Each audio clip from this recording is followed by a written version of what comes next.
A California helicopter pilot is receiving praise this morning for maneuvering around a drone mid-flight. The medical chopper pilot was airlifting a patient yesterday. He spotted a large drone in his flight path. Nurse Vince Ellis was on board. He says the pilot swerved and avoided a catastrophe by less than 20 feet. Things as small as birds have taken down helicopters in the past, so depending on where it strikes us, it could have tragic consequences. This is the latest in recent aircraft run-ins with drones. Kris Van Cleave is at Reagan National Airport outside Washington with the growing concerns over drone safety. Kris, good morning. Good morning. That drone was flying where it shouldn't have been. The rules say drones need to operate below 400 feet and more than 5 miles away from an airport. The FAA has been working under the belief that most people who fly drones are new to aviation and don't necessarily know the rules, but that excuse won't fly for long. We just saw the drone at 3,000 here.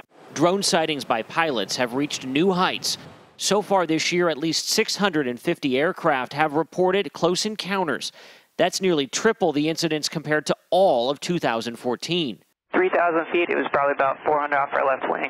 According to the FAA, many of these sightings are happening in two hotspots, New York and Los Angeles, some flying as high as 10,000 feet. How concerned are you at the trend here, the increasing numbers? I'm very concerned that the numbers are increasing.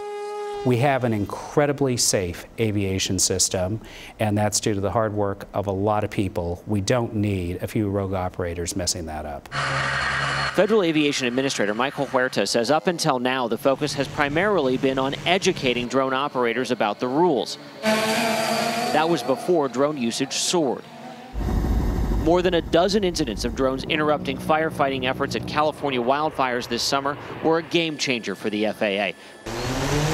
Huerta acknowledges there is now a need for stronger enforcement. Since 2011, only 5 fines for drone usage have been issued, with at least 3 more pending. There are at least 22 active FAA investigations underway.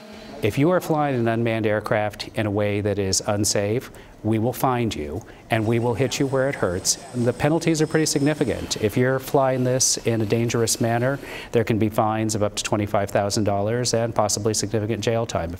By law, drones are not required to be registered, so cracking down essentially means having local law enforcement catch the operator in the act. You say that we'll find you, but it doesn't sound like it's all that easy to find them. It's not all that easy to do, but that doesn't mean that there's any less resolve on our part to do it.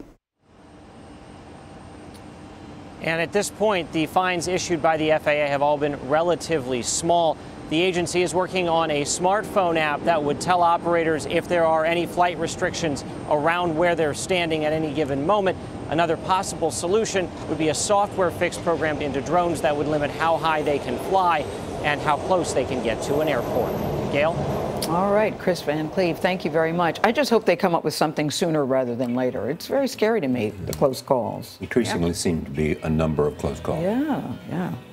Work it out. Work it out. Thank you, Kris.